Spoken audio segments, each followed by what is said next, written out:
Mitch Green threw the first blow. Now, Mike Tyson did what any man, President of the United States, after Mike defended himself, Mitch didn't look too pretty. Tyson, and you know it. You hit me, I'm gonna kill you. I'm gonna kill you. Aujourd'hui, nous entrouvrons les pages poussiéreuses du passé et suivons la trace de l'affrontement devenu légendaire vécu entre Mike Tyson et Mitch Green. La rivalité entre eux avait grandi avec une colère que même 10 rounds, difficiles passés sur le ring, n'avaient pas pu réprimer. Always aggressive, right in front of his man. Now we see some head movement. Look at here, just laughing at him.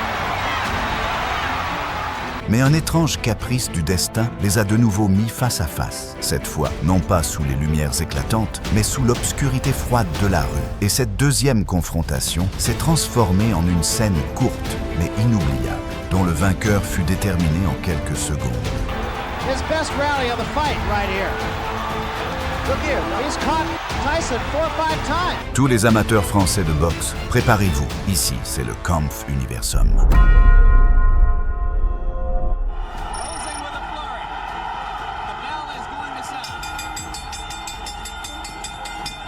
En 1986, lorsque Mike Tyson se retrouva face à James Tillis, tout le monde était certain qu'il ferait tomber son adversaire en peu de temps. Mais cette nuit-là, les choses ne se passèrent pas comme prévu. Le combat dura exactement 10 rounds et la légende d'invincibilité entourant le jeune champion fut ébranlée pour la première fois. Même si Tyson remporta la victoire, tous ceux qui regardèrent ce soir-là remarquèrent qu'il était lui aussi humain. Cette nuit-là, Mike Tyson avait dû pour la première fois mener un combat jusqu'à son terme. Auparavant, il avait mis au sol la totalité des 19 adversaires qu'il avait affrontés sur le ring, le plus souvent en quelques minutes. Cette situation attira l'attention des autres poids lourds. Chacun voulait arrêter cette jeune tempête tôt, attraper la légende montante avant qu'elle ne s'éteigne et vivre la nuit la plus lucrative. En dehors d'un combat de championnat. Tyson n'était désormais plus seulement un boxeur, il s'était transformé en une opportunité que tout le monde poursuivait. I want you, Tyson. Mitch Green fut l'un des premiers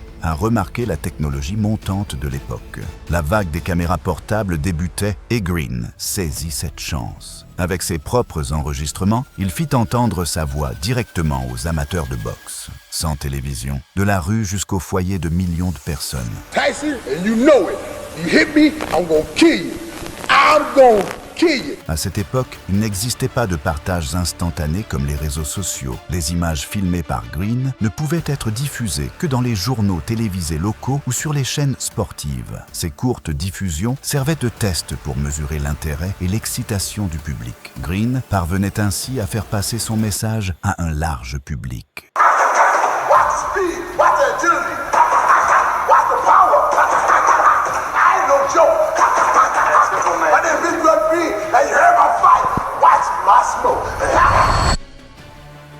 Ayant grandi dans les rues dures de Détroit, Mitch Green vit très tôt la dureté de la vie. À 17 ans, il fut témoin de la mort tragique de son père et survécut peu après à une confrontation dangereuse. Cherchant à fuir les rues chaotiques, il se tourna vers la salle de boxe UBA à New York. Mais selon la police new-yorkaise, il restait l'une des figures les plus en vue du milieu des gangs en tant que leader des Bloods. Peu à peu, les équilibres commencèrent à changer dans la vie de Mitch. Le jeune homme, remarqué pour sa taille imposante et son physique puissant, devint l'étoile montante de la scène de la boxe amateur sur le ring. Les succès s'enchaînaient et les victoires qu'il remporta dans des tournois prestigieux comme les New York Golden Gloves lui permirent de dépasser la notoriété qu'il avait acquise à la fois sur le ring et dans la vie de rue. Entré dans la boxe professionnelle en 1980, Mitch Green attira rapidement l'attention sur le ring. À ses débuts, il affronta surtout des boxeurs peu connus, mais se distingua à chaque combat par son talent. En 1985, Trevor Berbick mit fin à sa série d'invincibilité. Malgré la défaite, Green impressionna le public par une performance digne de respect. Tyson et Mitch Green étaient tous deux proches du titre mondial, rendant leur affrontement inévitable. Les provocations de Green augmentaient la tension sur le ring, que Tyson remarqua et n'appréciait pas. Ce face-à-face créait une scène de tension mémorable pour les spectateurs et les boxeurs.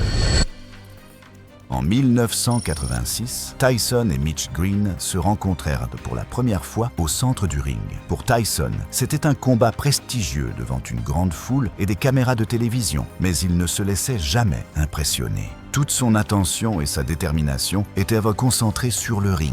Green, en face de lui, ne semblait plus aussi sûr de lui, et Tyson était déterminé à profiter de cette occasion pour régler des comptes personnels. Le ring n'était plus seulement un combat, mais la scène pour laisser l'ombre du passé derrière eux. The same thing a boxer should do to a punch. Double up. He just was a little bit lazy. Always aggressive, right in front of his man. Now we see some head movement. That's when he throws his punches. Well, little Billy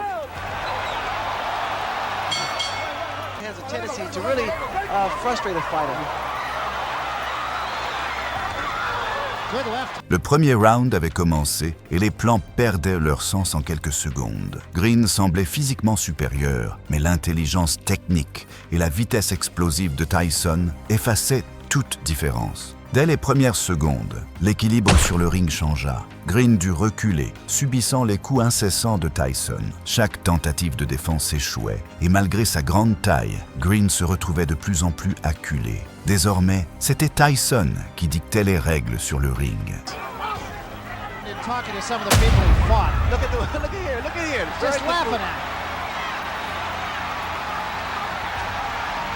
Alors que Green peinait à respirer sous la fatigue, Tyson était dans le ring comme un chasseur implacable. À chaque pas, il acculait son adversaire dans un coin, faisant sentir sa puissance par des coups précis et nets. Tyson ne se contentait plus de combattre. Il épuisait également le courage de son adversaire, pas à pas.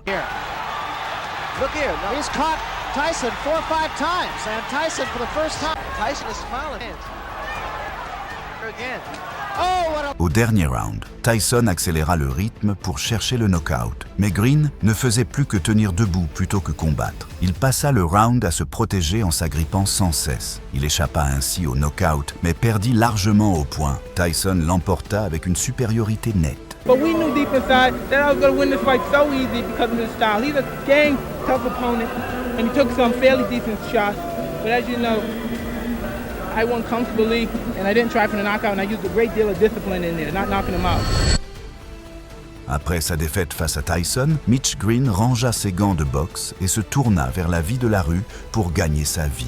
Il avait toujours rêvé de retrouver Tyson un jour, mais avec les années, il s'éloigna du ring. Pendant ce temps, Tyson devint une légende. Son invincibilité et son titre incontesté gravèrent son nom en lettres d'or dans l'histoire des poids lourds. Pour Green, les jours de combat acharnés sur le ring étaient désormais derrière lui. Des années après leur premier combat, le destin remit Tyson et Mitch Green face à face, cette fois dans les rues contrôlées par Green, aux premières heures d'août. Green apprit que Tyson faisait des achats dans une boutique à proximité. Tyson avait parcouru une longue distance pour acheter une veste en cuir sur mesure offerte par un ami et passait calmement du temps dans le magasin. À ce moment-là, Green entra seul, plein d'énergie, et réclama une revanche à Tyson.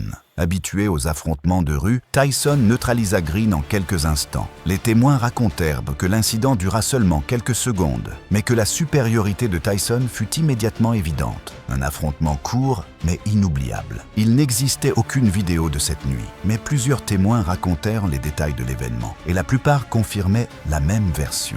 Seuls les récits de Green différaient. Il prétendait que Tyson l'avait surpris par derrière avant de s'éloigner rapidement. Cette version unilatérale fut interprétée comme une tentative de Green de protéger son orgueil, mais le déroulement réel de l'incident était clair pour tous. And Mike stood up because he had made contact. And Mike said, look, do not play me close. In other words, back off. Don't get that close to me. Mitch Green threw the first blow. Now, Mike Tyson did what any man, President of the United States, after Mike defended himself, Mitch didn't look too pretty. Who threw the first punch here? He did. He sucker punched me. Because he's with his friends. He hit me, and I said I couldn't get a chance to really get to him like I wanted to, because everybody was like pulling me, holding me, like so he could get away from me.